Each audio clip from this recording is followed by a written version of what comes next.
Hello बच्चों, नमस्कार। कैसे हैं आप लोग सभी। उम्मीद है दोस्तों आप सभी लोग अच्छे होंगे। जैसा कि आप सभी को पता है कि हम लोगों ने प्रश्नावली 1.1 कंप्लीट कर लिया है और हम लोगों की प्रश्नावली 1.2 चल रही है दोस्तों। मैंने आप लोगों को पहले ही बताया है कि ये प्रश्नावली हम लोगों के एग्जाम पॉइंट ऑफ व्यू से दोस्तों बहुत ही इंपॉर्टेंट है, यानी मोस्ट इंपॉर्टेंट है। हम लोगों ने इस प्रश्नावली के भी 2 क्वेश्चन सॉल्व कर लिए थे दोस्तों, आप सभी को पता होगा। अगर आप लोगों ने नहीं देखा है तो उनको पहले देख लीजिएगा, ठीक है। हम लोगों का दोस्तों क्वेश्चन नंबर 3 चल रहा है, सिद्ध कीजिए कि निम्नलिखित संख्याएं अपरिमेय है, ठीक है। इसका हम लोगों ने दोस्तों पहला पार्ट भी कंप्लीट कर लिया है, यानी हम लोगों ने 1/√2 को जो है अपरिमेय संख्या सिद्ध कर लिया है दोस्तों। इस प्रश्नावली के लास्ट 2 सवाल यानी 2 क्वेश्चन और बचे हैं, सेकंड नंबर और ये थर्ड नंबर, ठीक है। हम लोग दोस्तों जो है सबसे पहले सेकंड नंबर को अपरिमेय संख्या सिद्ध करेंगे। आइए हम लोग देखते हैं, ठीक है दोस्तों। अगर दोस्तों आप लोगों को कुछ भी नहीं समझ में आता, कोई भी चीज नहीं समझ में आती है, तो आप लोग जो है कमेंट बॉक्स में मुझसे पूछ सकते हैं। हम लोग दूसरा नंबर क्वेश्चन लेकर चलते हैं दोस्तों। यहाँ पर लिखेंगे सेकंड नंबर, यहाँ से सेकंड नंबर, और क्या है क्वेश्चन 7√5, ठीक है दोस्तों। हम लोग यहाँ पर लिखेंगे हल, यहाँ पर लिखेंगे हल यानी सॉल्यूशन लिखेंगे दोस्तों। यहाँ पर हम लोग सबसे पहले हर क्वेश्चन की तरह यहाँ पर भी मान लेंगे, क्या मान के चलेंगे कि माना 7√5 जो है एक परिमेय संख्या, यही लिखेंगे पहले। जानते हैं आप सभी लोग, हम लोग उल्टा मानकर चलेंगे। माना 7√5 एक परिमेय संख्या है, ठीक है। तो दोस्तों आप सभी को परिमेय संख्या के गुण पता होंगे, क्या होती है परिमेय संख्या। जैसा कि आप सभी लोग जानते हैं दोस्तों कि परिमेय संख्या को हम लोग क्या करते हैं, P/Q के रूप में लिख सकते हैं, ठीक है। तो क्योंकि इसे हम लोगों ने परिमेय संख्या मान लिया है, इसलिए यहाँ पर लिखेंगे, इसलिए का चिन्ह लगाएंगे। इसलिए 7√5 इज इक्वल टू P/Q या A/B, यानी कुछ भी आप लोग लिख सकते हैं, ठीक है। मैं आप लोगों को A/B इसलिए लिखवा रहा हूं क्योंकि आप लोगों के बुक में इसी तरीके से सॉल्व किया गया, इसलिए आप लोगों को कोई कंफ्यूजन ना हो, ठीक है। अब दोस्तों ये ए और बी जो संख्या है, इसके बारे में भी हम लोग थोड़ा सा लिखते हैं। क्या है, जहां जहां ए कामा बी क्या है, सह अभाज्य पूर्णांक है, ठीक है।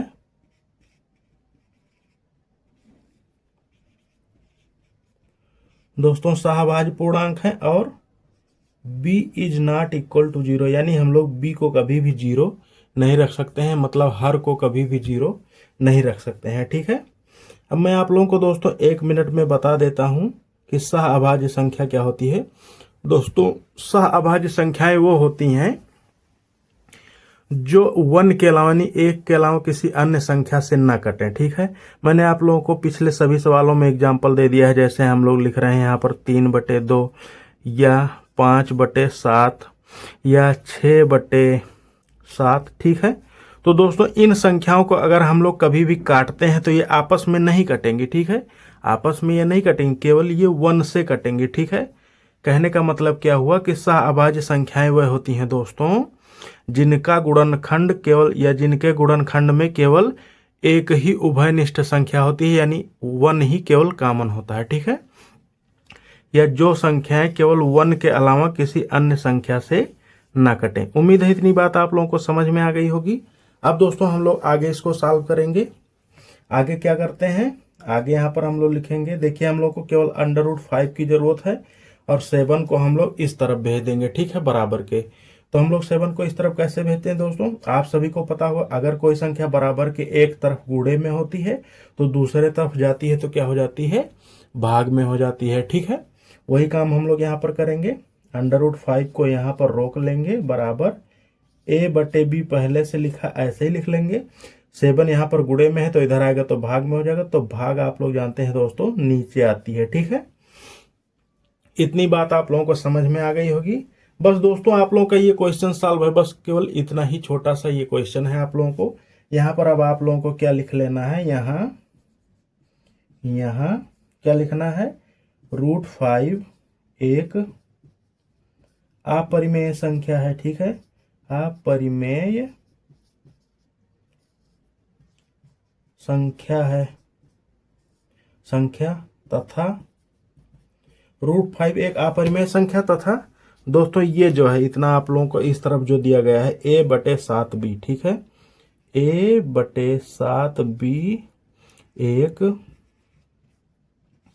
परिमेय संख्या है, ठीक है,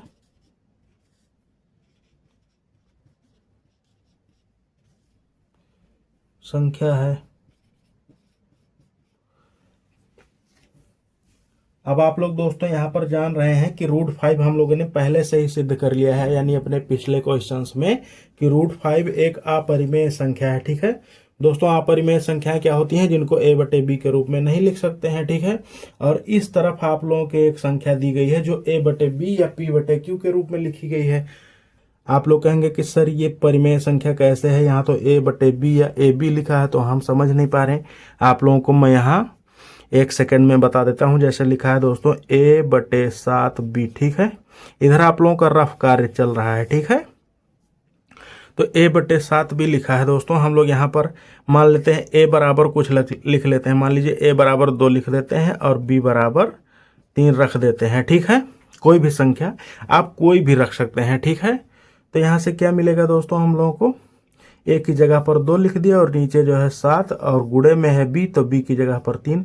यहाँ से इसका मतलब हम लोगों को क्या मिला दोस्तों, यहाँ से मिल गया 2/7 × 21, इतना आ गया, ठीक है। मैंने पहले ही बताया था दोस्तों कि जिन संख्याओं को p/q या फ्रैक्शन के रूप में या भिन्न के रूप में लिखा जाता है उन लोगों को हम लोग क्या कहते हैं, उन संख्याओं को हम लोग परिमेय संख्या कहते हैं। इसलिए देखिए आप लोग यहाँ पर समझ गए होंगे कि यह एक परिमेय संख्या है, ठीक है। यही चीज हम लोगों ने लिखी है। अब दोस्तों यह विरोधाभास क्यों है, यानी एक तरफ जो है अपरिमेय संख्या और एक तरफ परिमेय संख्या, तो दोनों संख्याएं कैसे आपस में बराबर हो सकती है। अगर दोस्तों एक अपरिमेय संख्या जिसको p/q के रूप में लिखा ही नहीं जा सकता है और दूसरी जो है परिमेय संख्या जो लिखी जा सकती है, तो दोनों आपस में बराबर क्यों हो सकती हैं, नहीं हो सकती। ऐसा विरोधाभास क्यों हो रहा है दोस्तों, यही लिखेंगे, यह विरोधाभास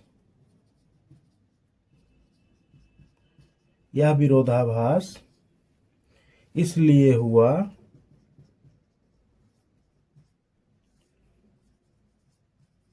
किस लिए हुआ दोस्तों, क्योंकि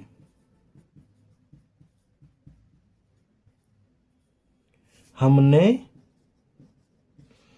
दोस्तों 7√5 के बारे में 7√5 के बारे में गलत परिकल्पना की थी, ठीक है, गलत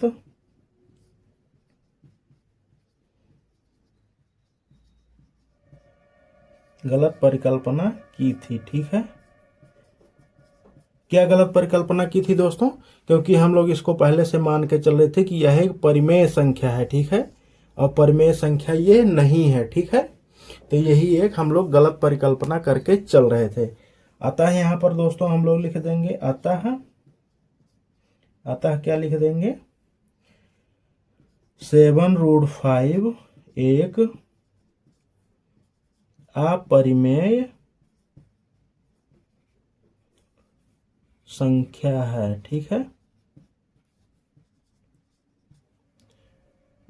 ये सिद्ध हो गया, या यहाँ पर लिख देंगे अतः 7√5 एक अपरिमेय संख्या सिद्ध हुई, ठीक है, सिद्ध है या सिद्ध हुई, ठीक है। उम्मीद है दोस्तों आप लोगों को ये बात एकदम अच्छे तरीके से समझ में आ गई हो। केवल यहाँ पर आप लोगों को अपनी भाषा में लिखना है, ठीक है। अगर आप लोगों ने इससे अच्छे क्वेश्चन सॉल्व कर लिए हैं तो इसमें क्या है दोस्तों, ठीक है, मैं केवल आप लोगों को सब कुछ सॉल्व करवा दे रहा हूँ, ठीक। अब दोस्तों हम लोग अगला क्वेश्चन देखते हैं। जैसे कि हम लोगों का दिया है 6 + √2, ठीक है, इसको भी सेम इसी तरीके से करना है। मैं थोड़ा सा यहाँ पर मिटा देता हूँ, उसके बाद मैं आप लोगों को बताता हूँ। दोस्तों आप लोग जो है यहाँ पर अब नोट कर लेंगे, हम लोग क्या लिखेंगे, क्वेश्चन नंबर 3, ठीक है, यहाँ पर थर्ड लिख लेंगे और इसका सॉल्यूशन या हल, ठीक है, SOLN, ठीक है, सॉल्यूशन यहाँ पर लिखेंगे। क्या लिखेंगे दोस्तों? तीसरा क्वेश्चन क्या है? 6 + √2, ठीक है। हमेशा की तरह इसको भी हम लोग क्या मान के चलेंगे? अपरिमेय सिद्ध करना है तो इसका उल्टा हम लोग हमेशा की तरह इसको मान के चलेंगे। क्या मानेंगे कि माना 6 + √2 एक परिमेय संख्या है, ठीक है। माना 6 + √2 एक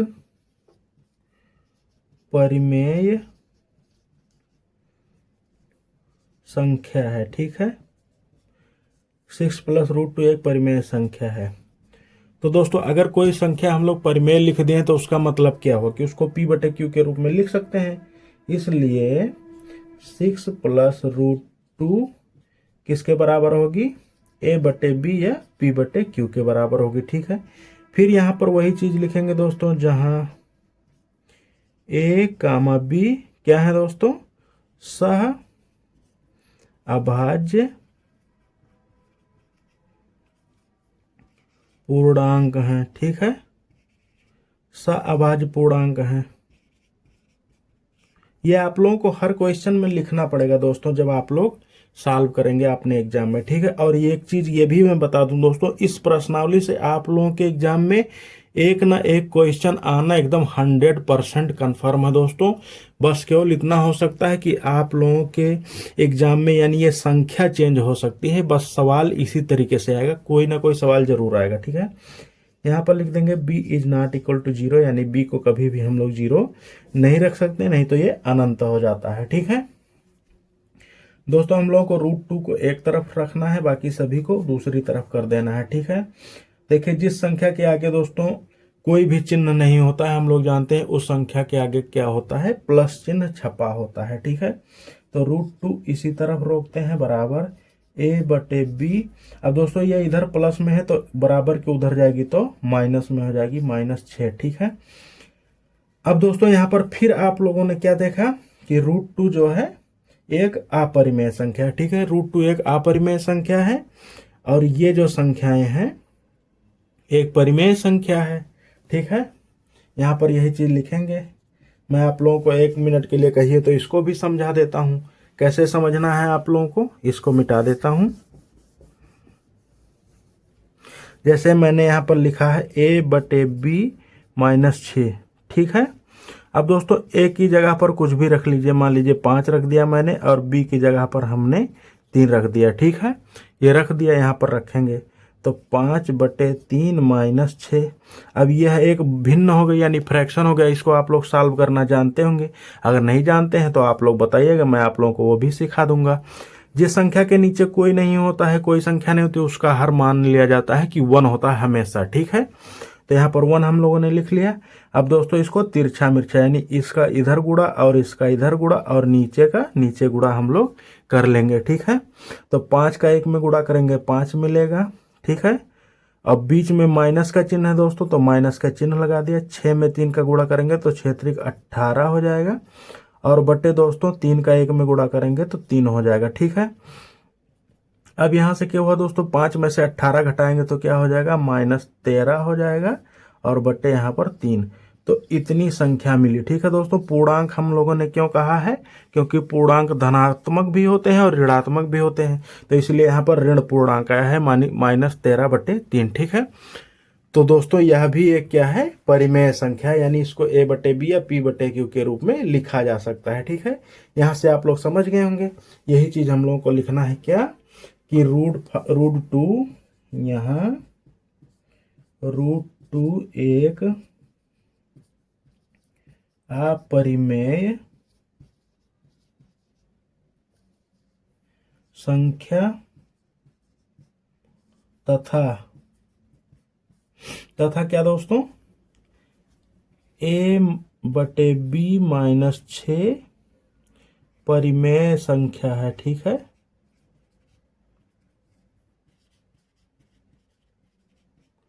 परिमेय संख्या है, ठीक है। अब दोस्तों ऐसा क्यों हुआ? यही लिखना है कि यह विरोधाभास इसलिए हुआ क्योंकि हम लोगों ने 6 + टू के बारे में गलत परिकल्पना की थी, यानी हम लोगों ने इसे गलत समझ लिया था, गलत माना था। ठीक है, लिखेंगे यह विरोधाभास। विरोधाभास का मतलब, जैसा मैंने आप लोगों को पिछले क्वेश्चन में बताया, विरोधाभास का मतलब एक अपरिमेय संख्या और दूसरी तरफ परिमेय संख्या, तो दोनों आपस में कैसे बराबर हो सकती हैं दोस्तों? नहीं बराबर हो सकती हैं। ठीक है, यह विरोधाभास, यह विरोधाभास इसलिए हुआ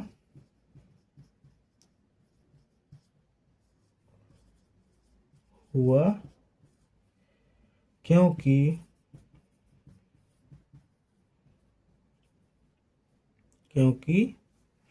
हमने 6+√2 के बारे में गलत परिकल्पना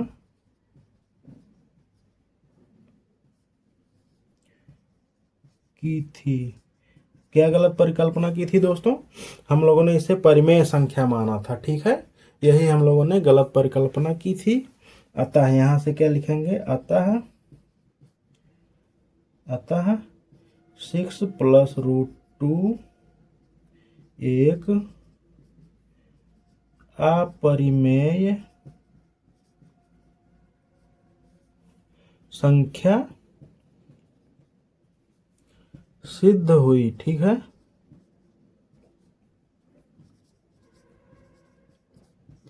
उम्मीद है दोस्तों आप लोगों को ये भी क्वेश्चन अच्छे तरीके से समझ में आ गया होगा। अगर दोस्तों आप लोगों को कोई भी समस्या होती है किसी भी क्वेश्चन को समझने में, तो प्लीज़ आप लोग उसको एक बार जो है केवल कमेंट में लिखिएगा, मैं उसका सॉल्यूशन आप लोगों को ज़रूर दूंगा। ठीक है, अगर दोस्तों आप लोगों को, जैसे कि आप लोगों की बुक में जैसे एग्जाम्पल्स दिए हुए हैं √3 का या किसी अन्य संख्या का दिया हुआ है, अगर उसको भी आप लोग चाहते हैं तो उसके लिए भी आप लोग कमेंट कर सकते हैं, मैं उसे भी आप लोगों को अच्छे तरीके से समझा दूंगा। ठीक है, उम्मीद है दोस्तों आप लोगों को इतनी बात एकदम समझ में आई होगी। तो दोस्तों प्लीज़ वीडियो को लाइक करिएगा और चैनल को सब्सक्राइब करिएगा, तभी आप लोगों को अगला वीडियो जो है तुरंत नोटिफिकेशन में आ जाएगा। ठीक है